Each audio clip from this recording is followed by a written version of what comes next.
네, 뉴스 속 경제 이슈를 심층 분석하고 최신 고용 동향을 살피는 고용브리핑 365 시간입니다. 오늘은 김중배 기자와 함께합니다. 안녕하세요. 네, 안녕하세요. 김중배입니다. 얼마 전 지난달 고용 성적표가 발표됐습니다. 바로 통계청의 7월 고용 동향이 발표된 건데요. 과연 7월의 고용 상황은 순항이었을까요? 오늘 이슈 픽에서 살펴보겠습니다. 네, 최근 들어서 취업자가 계속해서 늘고 있잖아요. 7월에는 조금 어땠나요? 예, 다행히 수치로만 보면 나쁘지 않은 성적표였습니다. 지난달 취업자 수는 2,738만 3천 명으로 1년 전보다 29만 9천 명이 증가한 것으로 조사됐는데요. 18개월 만에 최대폭으로 증가한 수준입니다. 최근 취업자 수는 석 달째 20만 명대를 유지하고 있습니다. 1월엔 취업자 수가 불과 1만 9천 명이었지만 2월엔 26만 3천 명, 3월 역시 25만 명으로 회복세를 유지하다가 4월 17만 1천 명으로 잠시 멈칫한 뒤에 5월과 6월 각각 25만 9천 명과 28만 1천 명으로 증가하며 다시 증가세를 보이고 있는 거죠. 이 상태라면 빠른 시일 내에 30만 명대로 증가하는 것도 기대해 볼 수 있을 것으로 보입니다. 네, 이렇게 보면 1월과 4월을 빼고 취업자 수가 모두 20만 명대를 돌파했다는 점에서는 고용 동향을 긍정적으로 봐야 할 것 같다는 생각이 드는데 어떤가요?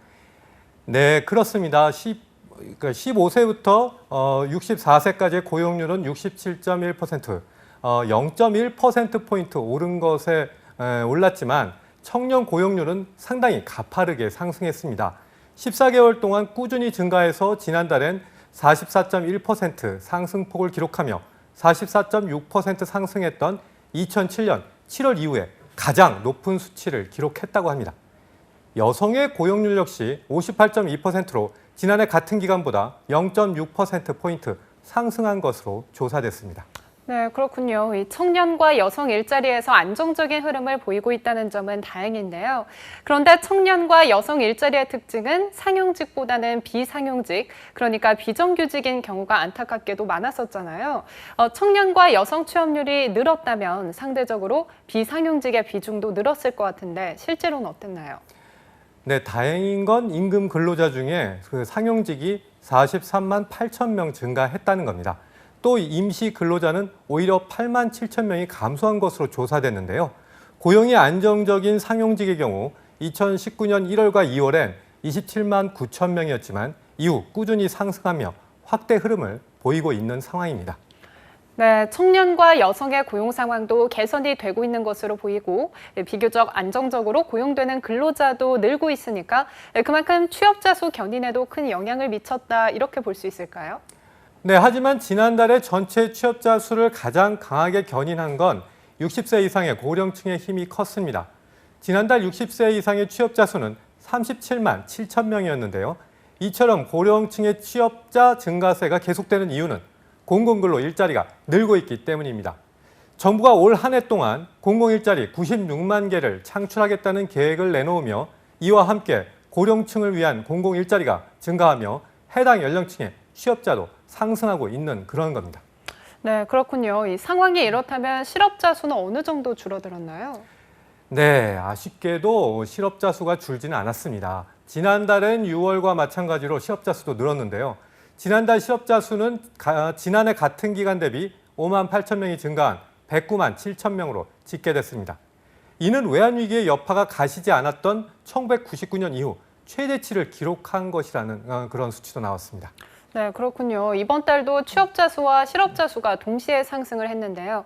이렇게 취업자와 실업자 수가 동반 상승한 이유는 뭘까요? 네, 일반적으로 취업자 수가 예. 늘면 상대적으로 실업자 수는 감소하기 마련인데요. 최근 고용 동향은 전혀 그렇지가 않았습니다. 고용노동부에 따르면 이렇게 취업자 수와 실업자 수가 같이 늘었던 가장 큰 이유는 두 가지라고 합니다. 우선 60세 이상의 고령층과 같이 과거에는 비경제 활동 인구에 포함됐던 인구가 취업 시장에 새롭게 편입이 되면서 취업자의 총량은 증가했지만 유입되는 경제 활동 인구에 비해 일자리가 아직 충분치가 않아서 실업자로 분류되는 경우가 많기 때문입니다. 여기에 청년 인구의 구직 활동도 활발히 이루어지다 보니까 실업자 수는 결국 함께 늘어난다는 겁니다. 그렇다면 지금처럼 취업자와 실업자 수가 함께 증가하고 있다는 건 고용시장이 활발해지고 있다는 의미로 해석해도 될까요? 네, 뭐 그렇게 볼 수도 있겠지만 안심하기에는 아직 이릅니다. 업종에 따라 고용 상황의 편차가 심하기 때문인데요. 공공일자리로 분류되는 보건업과 사회복지 서비스업의 경우 14만 6천 명이, 또 숙박, 음식업, 음식점업의 경우 10만 1천 명이 증가했는데요. 반면에 제조업은 9만 4천 명이 줄었고, 제조업에 영향을 많이 받는 도소매업의 취업자 수도 8만 6천 명이 감소한 것으로 조사됐습니다. 제조업과 함께 양질의 일자리로 분류되고 있죠. 금융보험업 역시 시중은행들의 점포와 임직원 축소 계획으로 인해서 5만 6천 명이 감소했다고 합니다. 이 같은 주요 업종들의 부진으로 경제의 허리라고 할 수 있는 40대에선 17만 9천 명이, 또 30대에선 2만 3천 명이 일자리를 잃었습니다. 이 때문에 하반기엔 보다 고용 여건을 개선하기 위한 대책이 필요한 것으로 보입니다. 네, 부디 고용 여건이 조금 좋아졌으면 하는 바람입니다. 네, 다음은 유용한 경제용어만을 쏙쏙 골라 소개하는 뉴워드 시간이죠. 네, 오늘의 키워드는 가마우지 경제입니다. 요즘 가장 핫한 키워드이기도 한데요.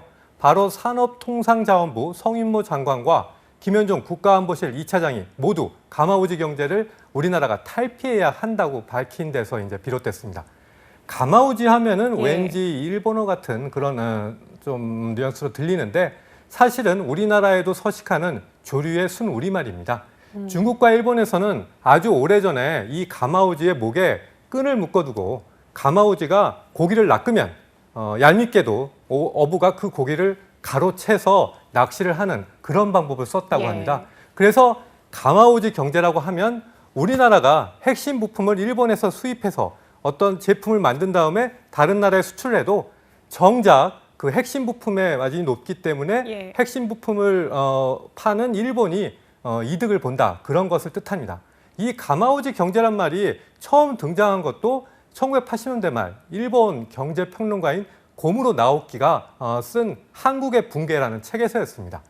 그런데 이 문제는 이 단어가 나온 지 지금 30년이 흘렀죠. 그럼에도 불구하고 여전히 우리나라 수출의 이제 고질적인 이런 취약 구조를 말할 때면 여전히 가마우지 경제가 언급되고 있다. 이것이 문제로 지적되고 있습니다.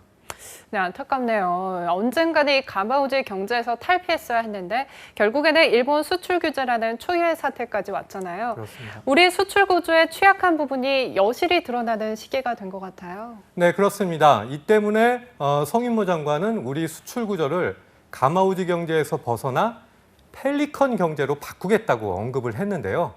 펠리컨 경제라고 하면 주머니에 먹이를 담아서 자기 새끼에게 이제 먹이는 게 이제 펠리컨의 습성이죠. 국내 대기업과 중소기업이 함께 긴밀하게 협력해서 산업을 발전시키는 국내 산업의 선순환 구조, 그런 구조를 이제 뜻하는 겁니다. 그러니까 한국의 소재, 부품, 장비 산업의 자립도를 높이겠다는 그런 뜻으로도 이제 해석할 수 있습니다. 이 가마우지 경제를 펠리컨 경제로 바꾸겠다는 내용이 이제 의미가 있는 건 단순히 수출 자립도를 높인다는 것에서 그치는 게 아닙니다. 소재, 부품, 장비 산업의 자립도를 높이며 자연스럽게 여기에서 이제 국내 인력이 필요하게 되고요. 그에 따라 국내 제조업의 활성화도 이뤄질 수 있으리라는 그런 기대가 반영돼 있습니다. 이 때문에 제조업의 활성화를 위해서라도 하루빨리 가마우지에서 벗어나 우리 펠리컨 경제로 나아가야 한다는 그런 목소리가 높아지고 있는 겁니다. 네, 그렇군요. 지금이라도 늦지 않았습니다. 수출 자립도를 높이고 경제가 나아지기 위해서는 우리 기술만으로 만든 제품을 늘려야 할 텐데요.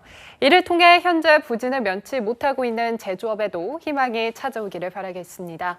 네, 오늘 김종배 기자 함께했습니다. 고맙습니다. 고맙습니다. 지금까지 고용브리핑 365였습니다.